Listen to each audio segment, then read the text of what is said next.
ان کی سہیلیوں نے سمجھایا کہ تار پڑنے میں غلط فہمی ہو گئی ہے، ہوائی کا وقت جاپان کے وقت سے 24 گھنٹے پیچھے ہے۔ تو آپ نے جو تاریخ عرض کی وہ تو ابھی آنی ہے، اس لیے یہ صاحب آپ کی تشریف نہیں لائے۔ اب یہ بات بالکل جو تھی وہ ایک ناقابل برداشت بھی تھی اور ایک ناقابل فہم بھی تھی، بندہ غلطی بھی اپنے ہی اور پھر دوسرے کو کہہ بھی نہیں سکتا تھا۔ یہاں پر ایک لفظ استعمال ہوا ہے ہانگ کانگ۔ تو جنوبی مشرقی ایشیا کے برطانوی نوآبادی بحر الکاہل میں بینکاری کا سب سے بڑا مرکز، سمگلنگ، منشیات اور جوا بازاری کا عالمی اڈہ، جہاں 40.5 لاکھ کی آبادی کے لیے 7,000 سے زائد پولیس فورس متعین ہے۔ ہانگ کانگ دنیا کی بہترین اور آزاد بندرگاہوں میں سے ایک بندرگاہ ہے۔ ٹھیک ہے جی، ایک تو یہ بات جو ہے وہ یہاں پر بیان کی گئی ہے۔ ساتھ ہی ساتھ جو یہاں پر ایک اور 2-3 چیزیں ہیں وہ عرض کی گئی ہیں کہ گرستن وہ ہوتی ہیں جو شریکہ مند خاتون ہوتی ہیں، ان کے حوالے سے یہاں پر بات چیت کی گئی ہے۔ اور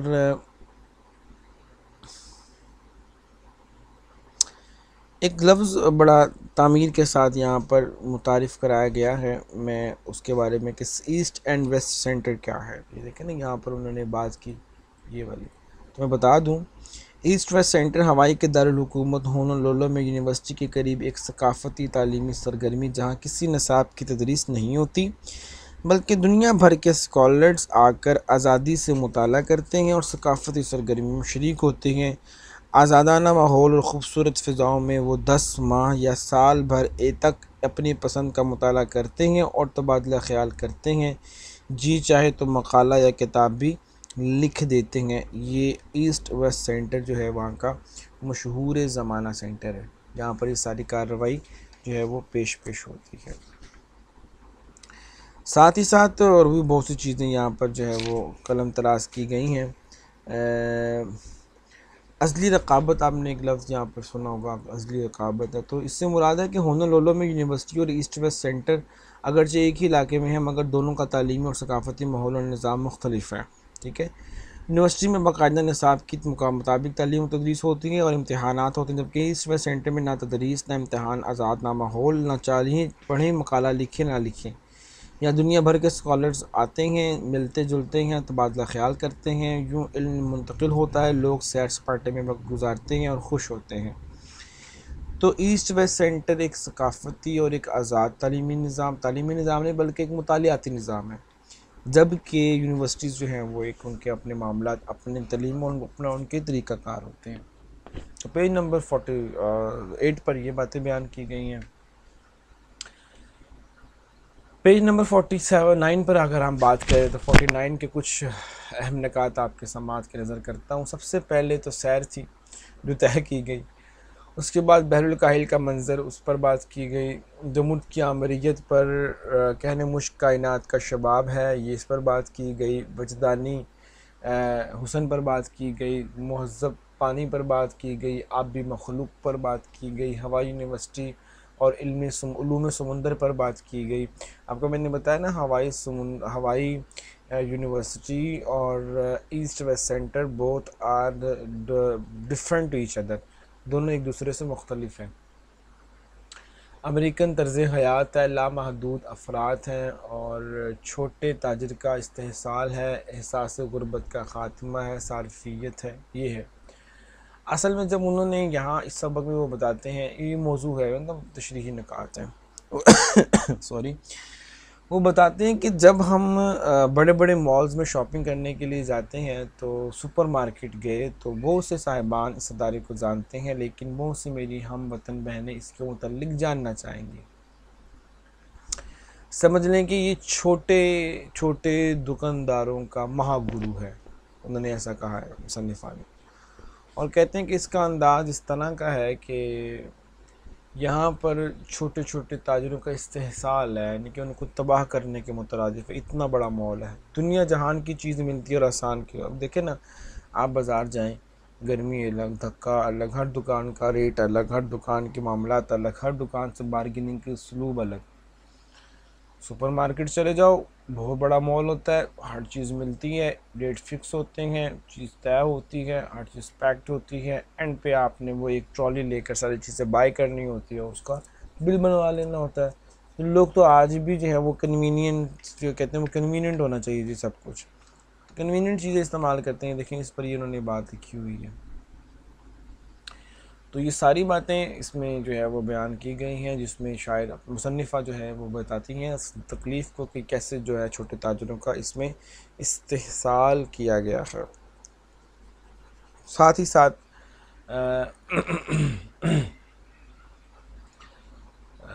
یہ اس میں جو چند ایک باتیں تھیں وہ میں نے عرض کر دی ہیں۔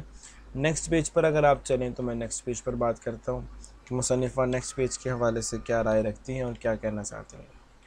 صفحہ نمبر 50 ہے۔ وہ بتاتی ہیں کہ سیکنڈ ہینڈ سامان خیرات کا جذبہ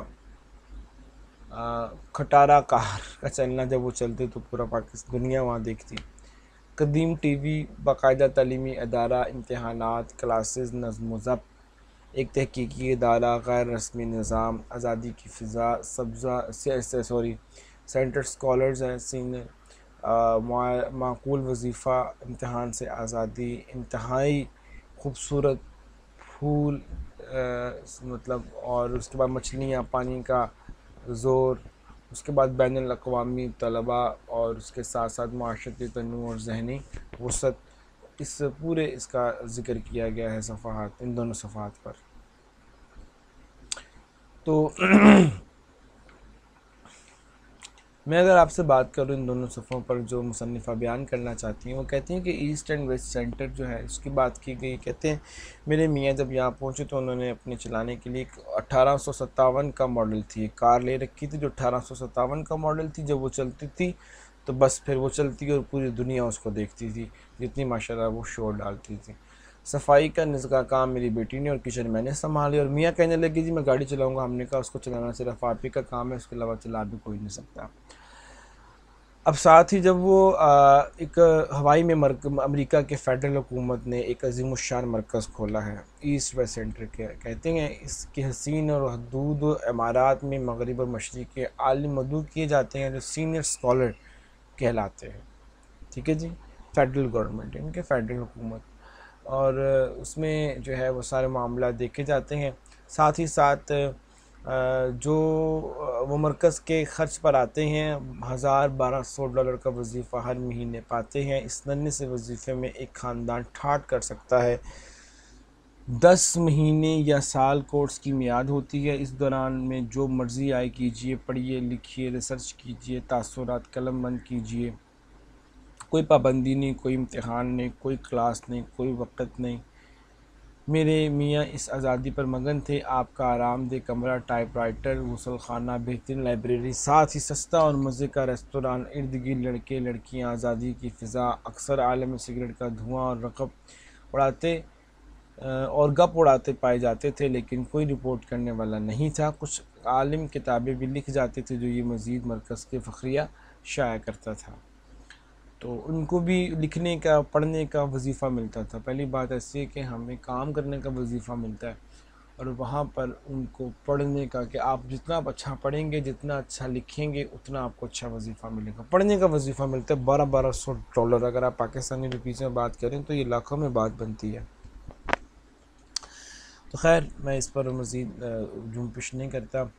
بہرحال انہوں نے اس پر جو ہے وہ جنوبی بحر الکاہل سے لے کر جاپان، انڈونیشیا، برما، ملایا، فلپائن، کوریا، ویتنام، فجی کے جزائر اور دیگر، آسٹریلیا، پاکستان، ہندوستان، یورپ، امریکہ کے جو اندگان علم، جو علمی معاشرتی تنوع میں ایک تعلیمی حیثیت رکھتے ہیں، سب آئے اور سب نے آ کر یہاں پر اپنا اپنا حصہ ڈالا اور علم سیکھا۔ یہ دیکھ لیں جی، یہاں پر کچھ جملے دیے گئے ہیں، طلبی مثال کے جملوں میں استعمال کیجیے۔ ایسے کوئی بھی لفظ نہیں ہیں جو کہ یہاں پر دیے گئے ہوں۔ آبیتی آپ کے سلیبس کا حصہ ہے، اس کو آٹو بایوگرافی بھی کہتے ہیں۔ میں نے جو ہے اس کے حوالے سے آپ کو معاملات تفصیل سے عرض کر دیے ہیں آبیتی کے۔ انشاءاللہ مجھے امید ہے کہ میرا اس لیکچر سے آپ مستفید ہوئے ہوں گے اور آپ کو حتی الامکان اس لیکچر میں کوئی اگر مسئلہ پیش آتا ہے تو آپ مجھ سے ضرور شیئر کیجئے.